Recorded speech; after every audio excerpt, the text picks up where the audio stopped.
ఓం వసుదేవసుతం దేవం కంసచాణూరమర్దనం దేవకీ పరమానందం కృష్ణం వందే జగద్గురుం వందే జగద్గురుం అర్జునం వందే జగదేక వీరం శ్రీ రాధాకృష్ణాభ్యాం నమ. మనకి నవంబర్ 2వ తేదీన శుక్రగ్రహం మనకి మార్పు చెందుతోంది. ఈ శుక్రగ్రహము కన్యా రాశి నుంచి తులారాశిలోకి మారుతున్నాడు. అదేవిధంగా ఈ యొక్క గురుగ్రహము ఆల్రెడీ మనకి కర్కాటక రాశిలో ఉన్నాడు, ఉచ్చ స్థితిలో ఉన్నాడు. అయితే నవంబర్ 16వ తేదీ వరకు మనకి తులలో రవి నీచపట్టి ఉన్నాడు. ఆ తర్వాత ఆయన వృశ్చిక రాశిలోకి వెళ్ళడం అనేటటువంటిది జరుగుతుంది. అలాగే బుధుడు కూడా మనకి నవంబర్ మొదటి 2 వారాల వరకు కూడా వృశ్చిక రాశిలో ఉండి ఆ తర్వాత తులారాశిలోకి వక్రిస్తాడు. అలాగే శని ఆల్రెడీ వక్రించి మనకి మీనరాశిలో ఉండడం అనేటటువంటిది జరిగింది. కేతువు సింహరాశిలో ఉండడం జరిగింది. ఇది ప్రస్తుతం ఉన్నటువంటి గ్రహ పరిస్థితి. ఈ రీత్యా మనకి ముఖ్యంగా శుక్రగ్రహ మార్పు వల్ల ద్వాదశ రాశుల వారికి ఏం జరగబోతోంది మనం ఈ వీడియోలో తెలుసుకుందాం. సంపదలు అని అనగానే ప్రతి మనిషికి ఆశ ఎక్కువ. డబ్బులు బాగా సంపాదించాలి, బిల్డింగ్లు కట్టాలి, కార్లు వెహికల్స్ కావాలి, భార్యలు, ఇలా అనేక రకమైనటువంటి భూలోక సంబంధమైనటువంటి కోరికలు ఎక్కువగా ఉంటాయి. అందువల్ల దానికి సంబంధించే ప్రతి మనిషి కూడా ఇహలోక సుఖాల కోసం తాపత్రయపడుతూ ఉంటాడు, కష్టపడుతూ ఉంటాడు. అందులో తప్పేం లేదు. అయితే పరలోక సాధన మోక్షం కూడా అవసరమని శాస్త్రాలు, పండితులు, గురువులు చెప్తున్నప్పటికీ కూడా వాటి మీద మనకి అంతగా మక్కువ ఉండదు. ఇప్పుడు మన బంధువుల్లో ఎవరైనా చనిపోతే స్నేహితుల్లో వెళ్తాం మనం. శ్మశాన వైరాగ్యం ఆ 10 నిమిషాలే అనిపిస్తుంది. మనం ఏం సంపాదించాం, ఏం పట్టుకెళ్తున్నాం అని. మళ్ళీ ఆ 10 నిమిషాల తర్వాత బయటకు వచ్చేసిన తర్వాత, శవాన్ని కాల్చేసిన తర్వాత బయటకు వచ్చిన తర్వాత మళ్ళీ ఇళ్ళు కోసం, డబ్బు కోసం, సంపాదన కోసం వెంపర్లాడుతూ ఉంటాం. దీన్నే శ్మశాన వైరాగ్యం అంటారు. ఇవన్నీ ఇవ్వకుండా మనకి శుక్రగ్రహము అనేటటువంటిది సంపూర్ణ శుభ ఫలితాలను ఇచ్చేటటువంటి గ్రహం అన్నమాట శుక్రగ్రహం. కాబట్టి భూలోక సంబంధమైనటువంటి సంపదలు లేకపోతే ధనమూలం మిదం జగత్ అన్నారు. కాబట్టి ఇహలోకంలో ధనం లేకపోతే అడుగు తీసి అడుగు వేయలేం. అందువల్లనే కలియుగంలో ఒక పాదం మీద ధర్మం నడుస్తుందని బ్రహ్మగారు చెప్పినప్పటికీ కూడా మరి ఈటింగ్ అండ్ మేటింగ్ పాలసీ అనేటటువంటిది కలియుగంలో ఎక్కువగా ఇప్పుడున్నటువంటి ఆధునిక కాలంలో నడుస్తుంది. నిద్ర, భయము, మైథునము, ఆ తర్వాత ఆహారము, ఇవి జంతువులకి మనుషులకి సమానంగా ఉంటాయి. కాబట్టి ఎవరికి కావాలండి ధర్మాలన్నీ కూడా? మనం శుభ్రంగా కావాల్సింది తినాలా, మంచి బట్టలు కట్టాలా, మంచి ఇళ్లల్లో ఉండాలా, మంచి కారుల్లో ఉండాలా, తిరగాల, మంచిగా భార్య, పిల్లలు, సంసారం, ఇంకా ఎక్స్పాండ్ అయితే గర్ల్ ఫ్రెండ్స్, ఇలా కోరుకుంటూ ఉంటారు. ఇది తప్పేం కాదు. అయితే దీన్నే మనం పెట్టుకొని ఇహపర సాధన చేయకుండా కనుక పరలోక సాధన చేయకపోతే నష్టపోయేటటువంటి ప్రమాదం ఉంటుంది. కాబట్టి ఇవన్నీ ఇచ్చేటటువంటి వాడు శుక్రుడు. అయితే అందరికీ కావాలని తెలుసు కానీ అవి సాధించుకోవడం అనేటటువంటిది తెలియదు. ఇది శుక్ర ఉపాసన చెయ్యాలి. శుక్రుడ ఉపాసన అనేటటువంటిది ఒక రహస్యమైనటువంటి ప్రక్రియ. శుక్రాచార్యుడు సాక్షాత్తు మహాలక్ష్మీదేవి యొక్క సోదరుడు, భృగు మహర్షి కుమారుడు. అందువల్లనే లక్ష్మీదేవిని భార్గవి అంటారు, భార్గవుడు అని చెప్పేసి మన శుక్రాచార్యుల వారిని అంటారు. ఈయన రాక్షసుల గురువు కూడా. కాబట్టి మీరంతా కూడా సూక్ష్మమైనటువంటి విధానం ఏమిటంటే, మనుషులు మీరు తినాలనుంది తినేసేయండి, తాగాలనుంది మీ ఇష్టం. అంటే మీ కోరికలు అనేటటువంటిది భూలోక కోరికల్లో ఎవరికి కొన్ని లక్ష్యాలు ఉంటాయి. ఆ లక్ష్యాలని సాధించుకోవాలని మీ ప్రయత్నాలు చేయండి. దీనికి ఏదో త్యాగాలు చేయమంటలా, ఎవరికి నచ్చినట్టు వాళ్ళు చేయండి. భగవత్ సాధనకి మనము నియమాలు, ఈ నిష్టలు, తర్వాత ఇవన్నీ కూడా చెప్పుకుంటూ వచ్చాం. అవన్నీ ఎవరికండి?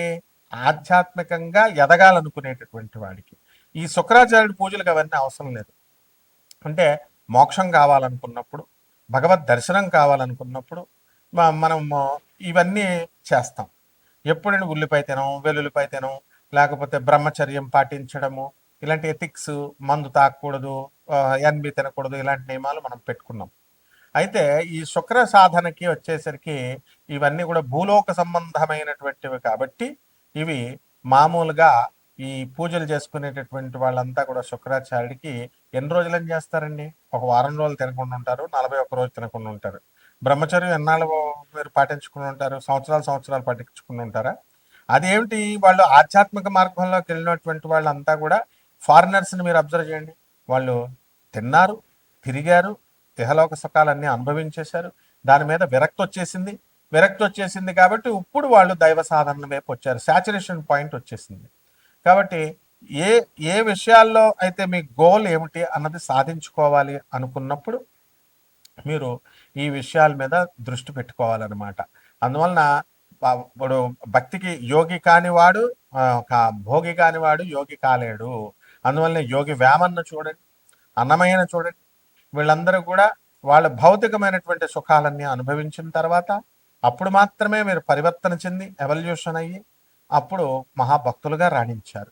కాబట్టి మనం ఎప్పుడైతే ప్రాక్టికల్ స్పిరిచువల్ పర్సన్గా ఉండకుండా మనం ఇవన్నీ త్యాగాలు చేసేయాలా, ఉల్లిపాయ వెల్లుల్లిపాయ తినేయకుండా ఉండాలి అంటే మేము చిన్నతనంలో ఉన్నప్పుడు ఒక అబ్బాయి ఉండేవాడు.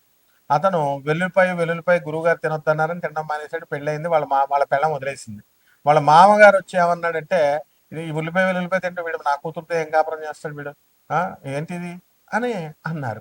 గురువుగారు చెప్పింది ఎప్పుడు? సాధన చేసినప్పుడు.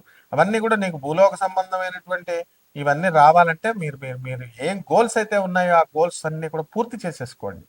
తినండి, మీ ఇష్టం వచ్చినట్టు తాగాలని అనుకుంటున్నారనుకోండి, మీరు అది మీ ఆరోగ్యాన్ని పాడు చేస్తుంది తప్ప మీరు ఆ కోరికలన్నీ కూడా అదుపు పెట్టుకొని ఉన్నట్లయితే మీరు చనిపోయిన తర్వాత దెయ్యాలు అవుతారు.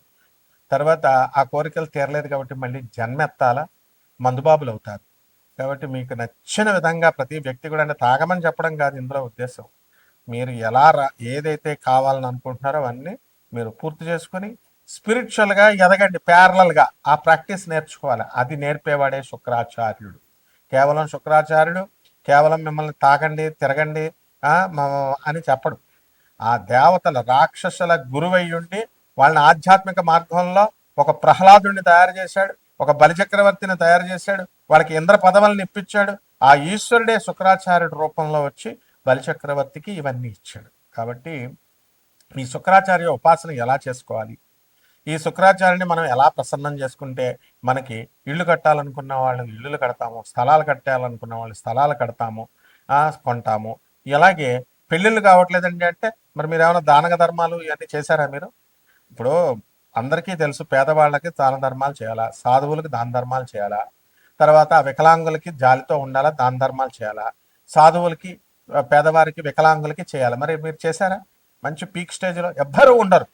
ఏమంటే మేము చేస్తామండి అంటారు. జీవితంలో ఒకసారి చేస్తే సరిపోతుంది ఆయన. ఎప్పుడు నిరంతరం మన ధర్మశాస్త్రం ఏం చెప్తుందంటే ప్రతి నెల 10% మీరు ధర్మ కార్యాలకు వెచ్చించండి మీ ఆదాయంలో అని చెప్తుంది. ఎంతమంది చేస్తున్నారు చెప్పండి? ఇప్పుడు మీరు ఉద్ధృతంగా ఉన్న స్థాయిలో మంచి 5 లక్షలు 10 లక్షల శాలరీలు చేస్తున్న వాళ్ళు మీరు ఏదో ఒక 1000 రూపాయలు ఏదో జీవితంలో ఒకసారి ఇచ్చి మేము దాన ధర్మాలు చేస్తామండి, ఆర్ఫనేజీలు పెట్టేస్తామండి, ఆశ్రమాలు పెట్టేస్తామండి అని చెప్పడం కాదు. ఉన్న వాటికి చెయ్యండి చాలు. ఇలాంటి సూక్ష్మమైనటువంటివన్నీ కూడా ఉంటాయి. ఆ రహస్యాలు, ఆధ్యాత్మిక రహస్యాలు అంటారు. కాబట్టి వీటిలన్నింటినీ కూడా తెలుసుకోవాలనుకుంటే మన ఛానల్ యాజమాన్యము నాన్ కమర్షియల్ ఆస్పెక్ట్తో, అంటే వ్యాపార దృక్పథంతో కాకుండా చక్కగా పేదవారికి, సాధకులకి, అందరికీ కూడా ఆధ్యాత్మికంగా ఎదగాలి, అలాగే భౌతికంగా ఎదగాలి కూడా. మీరు భూలోక సుఖాలు లేకుండా కుదరదు. ఎందువల్లంటే శంకరాచార్యులు వారు ఏం చెప్తారు? బ్రహ్మ సత్యం జగత్ మిథ్య అన్నారు. ఈ జగత్ మిథ్య, బ్రహ్మ ఒక్కడే కనబడిన బ్రహ్మ ఒక్కడే సత్యం అన్నాడు. కార్ల్ మార్క్స్ ఏం చెప్పాడు? బ్రహ్మ మిథ్య జగత్ సత్యం, ప్రపంచమే సత్యము, ఈ కనిపించినటువంటి బ్రహ్మ మిథ్య అన్నాడు.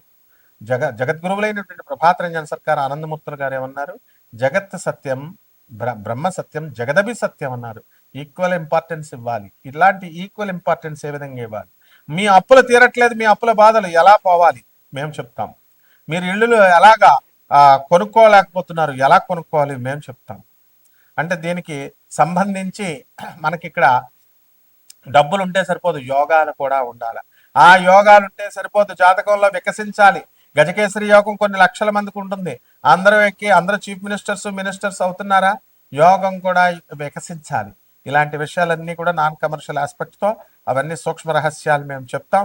ఇవన్నీ గోచార రీత్యా ఈ 12 రాశుల వారికి కూడా శుక్రగ్రహ ప్రభావం వలన ఏ విధంగా ఏ రాశుల వారికి బాగుంటాయి, ఏ రాశుల వారికి బాగుండవు మనం చెప్తాం. కాబట్టి అది గోచార రీత్యా. కాబట్టి మీరు మీ వ్యక్తిగత జీవితాల్లో మీరు ఎందుకు పెళ్ళిళ్ళు అవ్వట్లేదు, మీ ప్రేమలు ఎందుకు ఫెయిల్ అవుతున్నాయి, మీ కుటుంబ కలహాలు ఎందుకు వస్తున్నాయి, ఇళ్ళు ఎందుకు కొనుక్కోలేకపోతున్నారు, ఉద్యోగాలు ఎందుకు రావట్లేదు, ఇలాంటి అన్నీ తెలుసుకోవాలంటే మీరు పరిపూర్ణంగా మీ జాతకం, మీరు వ్యక్తిగత జాతకం తెలుసుకోవాలంటే పంతులు గారు ఏదో బిల్డింగ్లు కట్టేస్తాడు, పంతులు గారికి డబ్బులు ఇస్తే అని కక్కుర్తుపడే మీరంతా కూడా చాలా మంది గూగుల్లో చూసుకొని లేదా మామూలు బయట అరకొర వచ్చినటువంటి జ్యోతిష్కుల దగ్గరికి వెళ్ళి మీరు డబ్బులు కక్కుర్తుపడి చేసినటువంటి వివాహాలన్నీ కూడా పటాపంచులు అయిపోయినాయి. అసలే ఈ కాలంలో వివాహాలన్నీ కూడా 10 చేస్తే 8 పోతున్నాయి. కాబట్టి ఎవరైతే సీరియస్గా కావాలనుకునేటటువంటి వాళ్ళు ఉన్నారో, మేము వ్యాపార దృక్పథంతో చెప్పడం లేదు, సమాజాన్ని రెనోవేట్ చేయాలి, రిఫార్మ్ చేయాలి, పునర్నిర్మాణం చేస్తున్నాం. ఇది ఛానల్ వారి యొక్క ఉద్దేశ్యం. కాబట్టి చక్కగా మీరు అటువంటి వాళ్ళందరూ కూడా డైరెక్ట్గా స్క్రీన్ మీద పడేటటువంటి మీ యొక్క నెంబర్లని మమ్మల్ని సంప్రదించండి తప్పకుండా. అంతేగాని కేవలం ఏదో యూట్యూబ్లో కనబడిన జ్యోతిష్కుడి కల్లా ఛానల్ కొట్టినట్టు అందరికీ కొడుతూ ఏమన్నా మేము చేసామా అండి అని అశ్రద్ధ వద్దు. జ్యోతిష శాస్త్రం పట్ల శ్రద్ధ ఉండాలా, గురువు పట్ల శ్రద్ధ ఉండాలా, దైవం పట్ల శ్రద్ధ ఉండాలా, మంత్రం పట్ల శ్రద్ధ ఉండాలా, అప్పుడే మీకు యోగిస్తుంది. మనం ఇప్పుడు ఈ వీడియోలో 12 రాశుల వారికి ఏ శుక్రగ్రహ మార్పుల వల్ల, బుధగ్రహ మార్పుల వల్ల, ఇలా కుజుడు ఇవన్నీ మారుతున్నాయి కాబట్టి ముఖ్యంగా శుక్రగ్రహ మార్పు వల్ల ఏ ఏ రాశుల వారికి కలిసి వస్తాయి, ఏ రాశుల వారికి యావరేజ్గా ఉంటాయి, ఏ రాశుల వారికి బాగుండదు, ఇవన్నీ కూడా మనం ఈ వీడియోలో చూద్దాం. దానికి వీటిని అధిగమించడానికి పరిష్కార మార్గాలు కూడా చెప్తాం. మేషరాశి, ఈ మేషరాశి వారికి అందరికీ కూడా ఈ శుక్రగ్రహ మార్పు వలన మనకి ఏమవుతుందంటే వివాహాలు కానటువంటి వాళ్ళందరికీ కూడా వివాహాలు అవుతాయి. ఇది మంచి మార్పు. అలాగే అత్తగారుల బాధతో మేము నలిగిపోతున్నామండి, ఆడబడుచుల బాధలతో నలిగిపోతున్నామండి, మా భర్తలు వేరే అమ్మాయిలు మోజులో పడిపోయి వ్యామోహంలో పడిపోయి వేరే వాళ్ళు ఉంచుకున్నారండి, ఇలా రకరకాల బాధల్లో ఉన్నటువంటి వాళ్ళ బాధలన్నీ కూడా పటాపంచలవుతాయి ఈ శుక్రగ్రహ మార్పు వల్ల. తర్వాత ఈ శుక్రుడు మనకి స్వక్షేత్రగతుడవుతున్నాడు కనుక చక్కగా మనము బలం, ఇల్లు ఏమండి ముహూర్తాలు పెట్టుకున్నామండి, చాలా కాలం నుంచి అవ్వడం లేదండి అని బాధపడేటటువంటి వాళ్ళందరికీ కూడా ఇల్లు పూర్తవుతాయి. ముఖ్యంగా ఈ మేషరాశి వారందరికీ కూడా మీకు ఏలినాటి శని జరుగుతుంది కాబట్టి ఆ ఏలినాటి శనిలో మీరు ఎన్ని మంచి పనులు చేస్తున్నప్పటికీ కూడా నిందలు మీపై రావడానికి అవకాశాలు ఉన్నాయి. గత నెలలో అంటే మనకి శుక్రగ్రహ మార్పుకు ముందు మీ అత్తగారులతో మీరు గొడవలు పెట్టుకున్నారు, మీ భార్యలతో మీరు గొడవలు పెట్టుకున్నారు, అందువలన వాళ్ళు శత్రువులుగా మిమ్మల్ని భావించడం జరిగింది. అటువంటిది మీ ప్రవర్తన వల్ల ఇలా జరిగిందని తెలుసుకొని మీరు కొంచెం మార్పు చేసుకునేసరికి వాళ్ళు ఖుషి అయిపోయి వాళ్ళు మీకు అనుకూలంగా మారడం అనేటటువంటిది జరుగుతుంది. అలాగే స్థలాలు లేనటువంటి వాళ్ళు స్థలాలు కొనుక్కుంటారు, ఇల్లు లేనటువంటి వాళ్ళు ఇల్లు కొనుక్కుంటారు, ఉత్తుత్తు విడాకులు తీసుకున్న వాళ్ళు ఉన్నారు. అంటే ఉత్తుత్తు విడాకులు అంటే ఏంటంటే విడాకులు తీసుకుంటారు కానీ ఒకే ఇంట్లో నివసిస్తూ ఉంటారు. అది ముందుకెళ్తుందో తెలియదు, కాపురం చేస్తాడో చేయడో తెలియదు, ఉంటాడో ఉండడో తెలియదు.